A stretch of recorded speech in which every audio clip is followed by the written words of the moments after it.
Big thing that we're constantly trying to work through is the human relationship with the tech. Part of WorksFest, we're talking about how human-centered design, things like the Tesseract method, which I know you're very familiar with, how that seems to be really very important to how we think about increasingly autonomous AI systems. That if I have something that behaves a little like a user in its independence, value alignment is key. It's absolutely essential. It helps ensure that the customer experience is aligned, but we're also finding it has a really important role to play in how the employees embrace it, feel comfortable with it, feel like a level of ownership of it.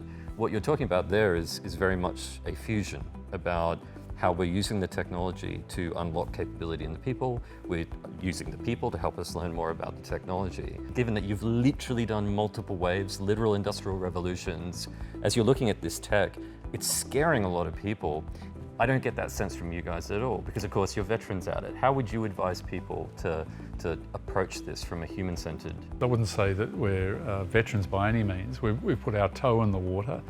And if I take the example again of the online portal, where we've put in some AI capability on inventory search, it's pretty modest. And I think there is a degree of cautiousness from, say, a customer service team about this technology. We have long-term loyal staff, and a lot of businesses do, and they're used to doing things in a particular way, and automation or enhancing that sort of traditional capability can be threatening.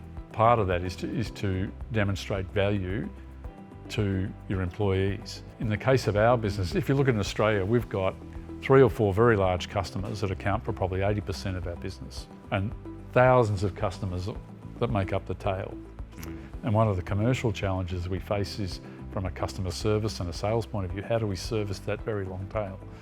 And the cliched response is, self-service. That's really where we have focused to demonstrate value, not just to the customer, but to our own customer service teams.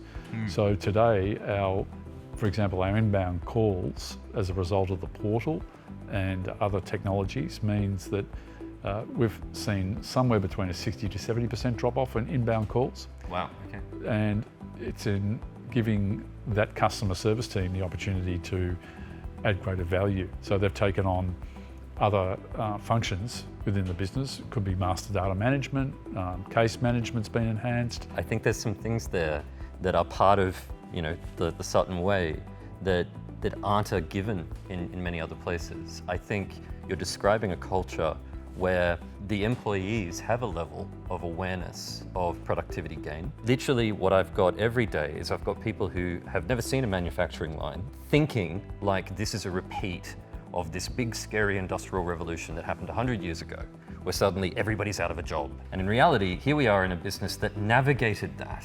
Well, you reminded me of a good story, because when my father told me, my grandfather sent my dad to England to work in what I'd call a classic English manufacturing firm in the 1950s. And they made taps. Basically was fundamentally a fear of technology.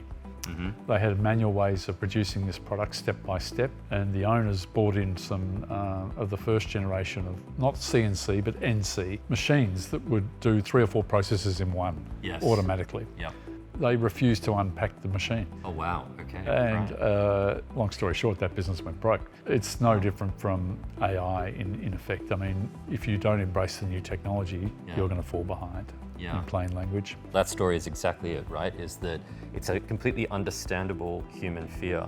And yet the irony for me, which I think is the lesson for everybody, is here we are, a company embracing technology, still operating Australian and New Zealand manufacturing because it has embraced technology. So the idea that the technology inherently is a source of job destruction, or that it's a thing that we need to kind of fight back from a labor market perspective, I'm like, I don't need to argue this. Look at the examples. The very thing that you think is the epitome of this idea, this boogeyman, no, the incredible, beautiful story of longevity, of the Sutton family story, and also the institution that's now global, is this continuous evolution with technology. And if you can do it in something that physically has to ship, like you say, 20,000 different products, all over the planet, you can absolutely do it when we're talking about how we're going to roll out a portal to help you with your banking product or your website, right? This is, if it works here, it actually works everywhere. Well, I think we're hitting a sweet spot now, frankly, John, because we've rolled out much quicker than and cheaper than we would have otherwise. I mean, we're actually facing at a junction with our global website infrastructure is how do we go forward? You know, I think we have the luxury of having this technology platform that we've got options and we can do that probably faster and cheaper than if we didn't. It's always painful and expensive, this stuff, but it's no different from a physical product. You've got to be in it to win it.